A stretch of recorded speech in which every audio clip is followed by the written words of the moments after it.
સુરતની પશ્ચિમ વિધાનસભાની પેટા ચૂંટણી માટે ભાજપ દ્વારા ભારે ચર્ચા વિચારણા બાદ શહેર ભાજપ પ્રમુખ પૂર્ણેશ મોદીને ઉમેદવાર જાહેર કરાતા શહેરભરના ભાજપીઓમાં ઉત્સાહ છવાયો છે। જ્યારે છેલ્લા 30 વર્ષથી ભાજપ માટે કાર્ય કરતા પૂર્ણેશ મોદીની ઉમેદવારીને તમામ ભાજપીઓએ વધાવી દીધું હતું। સુરતની પશ્ચિમ વિધાનસભાના ધારાસભ્ય કિશોર વાકાવાળાનું અવસાન થયા બાદ આ બેઠક પર પેટા ચૂંટણીની 4 ડિસેમ્બરની ચૂંટણી પંચ દ્વારા જાહેરાત કરાયા બાદ ભાજપ અને કોંગ્રેસ દ્વારા આ બેઠક પર પોતાની સાખની ચૂંટણી થઈ રહી છે। ત્યારે ભાજપની સુરક્ષિત ગણાતી આ બેઠક પર ભાજપના સનિષ્ઠ અને છેલ્લા 29 વર્ષ પૂર્ણ કરી 30મા વર્ષમાં ભાજપ માટે કાર્ય કરતા અને હાલ સુરત શહેર ભાજપ પ્રમુખ અને ઘાંચી સમાજના આગેવાન એવા પૂર્ણેશ મોદીને પ્રદેશ પાર્લામેન્ટરી બોર્ડ દ્વારા ઉમેદવાર જાહેર કરાતા સુરતના ભાજપીઓ ગેલમાં આવી ગયા હતા। ત્યારે અગાઉ નગરસેવક અને ભાજપના અન્ય હોદ્દાઓ પર સફળ કામગીરી નિભાવી છેલ્લી 2 ટર્મથી ચૂંટણીઓમાં પણ સુરતમાં ભાજપનું સફળ સંચાલન પૂર્ણેશ મોદી કરી રહ્યા છે।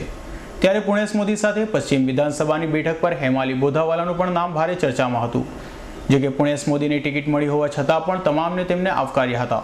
ત્યારે આ અંગે મોડી સાંજે ભાજપ કાર્યાલય ખાતે એક પત્રકાર પરિષદ યોજી પૂર્ણેશ મોદી સહિતના ભાજપી આગેવાનોએ પત્રકારોને માહિતગાર કર્યા હતા।